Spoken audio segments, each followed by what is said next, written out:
Hello everyone, it's the Pi Guy here again for your ACT math question of the day. Today's question says that a kite has two adjacent sides, both with a measurement of 8. And then it tells us that the perimeter of the kite is equal to 30. And it wants us to find the length of one of the remaining two sides. So over here I drew a kite. I think everyone has a general idea of the shape of a kite when you fly a kite. It's pretty easy to remember. But geometrically speaking, the kite does have some special properties. It has two pairs of adjacent sides that are going to be congruent to each other. So this side and this side are going to be congruent. And also this side and this side are also going to be congruent. So knowing that, we should have a pretty easy time solving this problem. It tells us that, let's see, the total perimeter is going to be 30. So we know that all four of these sides are going to add up to 30. And then it tells us that it has two adjacent sides, both with a measurement of 8.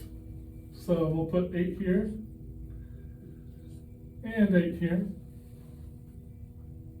And now we just need to figure out one of the remaining two sides. And we know they're going to be equal to each other, right? Because that's the definition of a kite. It has two pairs of sides, 8 adjacent sides that are congruent to each other. So these are congruent, and then these two sides are going to be congruent. So to add up the perimeter, we just need to add up all the sides. So we know these two sides are 8 and 8. And we don't know what these two sides are yet, so we're just going to assign them the variable x plus x, because we don't know what they are yet. But we know when you add up all four sides, we're going to get our perimeter of 30. So now we can just use algebra, basic algebra, to solve this problem. Add up our like terms, so 8 plus 8, we get 16. And then what is x plus x?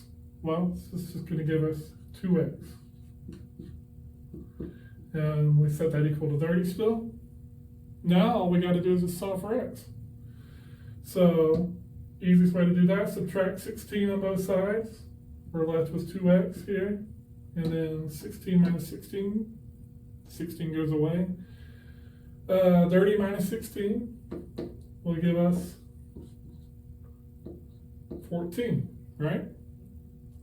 So now just in order to solve for x, all we gotta do is divide 2 on both sides. These 2's cancel out, and we're left with x is equal to 7. And since it asks for the length of one of the remaining two sides, well, we just found that length. So our answer will be 7. I'm the Pi Guy. Thank you for tuning in for our ACT math question of the day. It's the Pi Guy signing out.